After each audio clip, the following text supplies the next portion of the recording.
Hi everyone, welcome to my channel. उम्मीद करती हूँ कि आपकी तैयारी अच्छे से चल रही होगी। तो आज हम डिस्कस करने वाले हैं मैथ की स्ट्रेटजी के बारे में। तो मेरी मैथ की क्या स्ट्रेटजी है वो मैं आपके साथ डिस्कस करने वाली हूँ, और ताकि जो है आप अपने मैथ्स के स्कोर में इम्प्रूवमेंट ला सकें। अभी आप भी को पता है कि सीजीएल का नोटिफिकेशन आने वाला था, 11 जून दिया हुआ था, लेकिन अभी थोड़ा डिले हो गया है। तो मे बी मोस्ट प्रोबेबली 2-3 दिन में शायद हमें मंडे ट्यूसडे में देखने को मिल जाए नोटिफिकेशन। लेकिन नोटिफिकेशन आने से पहले हम श्योर होने चाहिए कि हमारा सिलेबस एटलीस्ट कंप्लीट है। तो हमें बार बार रिवाइज करना है। तो आइए हम बताती हूँ आपको मैथ की स्ट्रेटजी के बारे में। तो सबसे पहले तो आपको किसी भी मेंटर को फॉलो कर लेना है। मैथ्स के लिए इम्पॉर्टेंट है, क्योंकि अगर जब तक आपका सिलेबस कंप्लीट नहीं होगा तो आप प्रैक्टिस नहीं कर पाएंगे। आपकी मैथ में स्पीड तो प्रैक्टिस से ही बढ़ेगी। जितना ज़्यादा आप प्रैक्टिस करेंगे, उतना जितने ज़्यादा आप क्वेश्चंस लगाएंगे मैथ में, उतना ही आपका टाइम घटता चला जाएगा। ठीक है। तो आप कोई भी एक मेंटर पकड़ लीजिए जिससे आपको समझ में आता हो क्लियरली। जैसे कि मैं अभी, वैसे तो मेरा सिलेबस कंप्लीट है, लेकिन मेंस के लिए मैंने फिर भी एक बैच लिया हुआ है। आभास सैनी में भी आपने शायद नाम सुना ही होगा। आभास सैनी, वर्बल मैथ बाय आभास सैनी सर से। तो मैं अभी उनका सुपर 100 का कोर्स लिया हुआ है, मैं उसको फॉलो कर रही हूँ। और मुझे काफ़ी कुछ इम्प्रूवमेंट देखने को भी मिल रहा है। ऐसा नहीं है कि मुझे क्वेश्चंस आते नहीं थे, क्वेश्चंस तो मुझे बहुत अच्छे से आते थे। मतलब बेसिक आता था, मेरे को कर लेती थी मैं क्वेश्चन। लेकिन किसी क्वेश्चन में टाइम ज़्यादा है, उसको कैसे घटाना है, उसका दूसरा वे ऑफ सॉल्विंग क्या हो सकता है, ये मैंने सीखा सर से।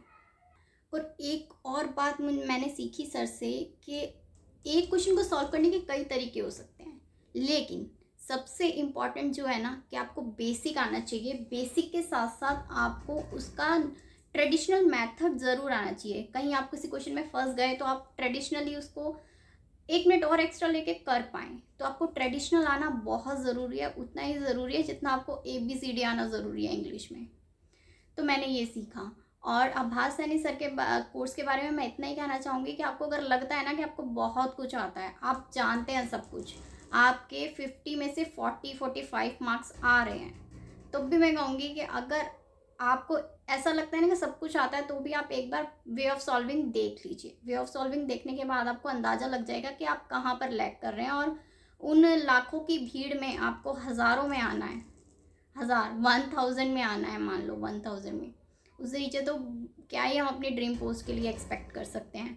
आपको टॉप 100, टॉप 1000 में आना है, तो आपको उतना तो करना ही पड़ेगा। तो आप किसी भी मेंटर को फॉलो करो। फॉलो करने के बाद एक मेरे पास ये बुक है, पिनैकल की है, पिनैकल मैथ की बुक है, जिसमें आपको TCS के सारे क्वेश्चंस मिल जाते हैं। ताकि चाहे वो CGL में आए हुए हों, चाहे CHSL में आए हुए हों, या फिर सिलेक्शन पोस्ट में, या फिर किसी भी एग्ज़ाम में जो SSC ने कंडक्ट कराया है, TCS ने कंडक्ट कराया है, वो सारे क्वेश्चंस आपको मिल जाते हैं और चैप्टर वाइज मिल जाते हैं। तो आप किसी भी चैप्टर को कंप्लीट करने के बाद उसका रिवीजन यहाँ से कर सकते हो। जितने ज़्यादा आप क्वेश्चन लगाओगे, उतना ज़्यादा ही आप श्योर होगे कि आप इतने कम टाइम में वो क्वेश्चन अटैम्प्ट कर पाओगे। तो ये मेरी स्ट्रैटेजी है। साथ में जब मैं मॉक लगाती हूँ, कोई क्वेश्चन मेरा गलत आता है, तो उसके लिए मैं अलग से, मैंने एक नोटबुक बनाई हुई है, ये मैंने मॉक के लिए अलग से फोल्डर बनाया हुआ है। जो भी क्वेश्चंस मेरे मैथ्स में रॉन्ग हो जाते हैं, या मैं ज़्यादा टाइम लेके सॉल्व तो कर लेती हूँ, मगर ज़्यादा टाइम लेके सॉल्व करती हूँ, तो मैं उस क्वेश्चन को इसमें नोट डाउन कर लेती हूँ और उसको वीकली मैं रिवाइज कर लेती हूँ, ताकि नेक्स्ट टाइम अगर ऐसा क्वेश्चन मेरे सामने आए तो मैं कम टाइम में उसको कर पाऊँ, वो मुझसे चूके नहीं। तो ये मेरी स्ट्रेटेजी है।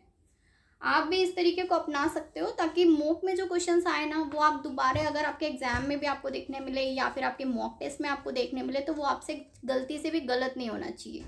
और चौथी चीज़ ये है कि आप सिली मिस्टेक ना करें। जैसे कई बार क्वेश्चंस में दिया होता है ना, हम जल्दबाजी में क्या कर लेते हैं, ऑप्शंस देखते हैं, हम आंसर देखते हैं। जैसे -2 +2 ऑप्शन दिया हुआ है, +-2 दिया हुआ है, खासकर अलजेब्रा में, तो हम उसको +2 पे टिक कर जाते हैं, हम बाउंड्री कंडीशंस नहीं देखते हैं। तो हमें बाउंड्री कंडीशन का ध्यान रखते हुए उसमें क्या दिया हुआ है, x 0 से बड़ा दिया हुआ है, 0 से छोटा दिया हुआ है, या कुछ भी नहीं दिया हुआ, उस हिसाब से हमें आंसर मार्क करना होता है, ताकि हम सॉल्व तो कर लें और उसके बाद नंबर तो हमें मिले ही नहीं। नंबर ना मिलने का कारण क्या है, सिली मिस्टेक। वो सिली मिस्टेक हमें अवॉइड करनी है। ठीक है। तो मैथ्स के लिए इतना ही। फिर मिलते हैं आपसे नेक्स्ट वीडियो में किसी और स्ट्रेटेजी के साथ। अगर कोई भी डाउट है किसी भी चीज़ को लेकर तो आप कमेंट बॉक्स में कमेंट कर सकते हैं। नेक्स्ट वीडियो में उसका आंसर मैं ट्राई करूँगी एज सुन एज पॉसिबल आपको दे पाऊँ या कमेंट सेक्शन में उसका रिप्लाई कर पाऊँ। Thank you for watching. Bye bye. Subscribe.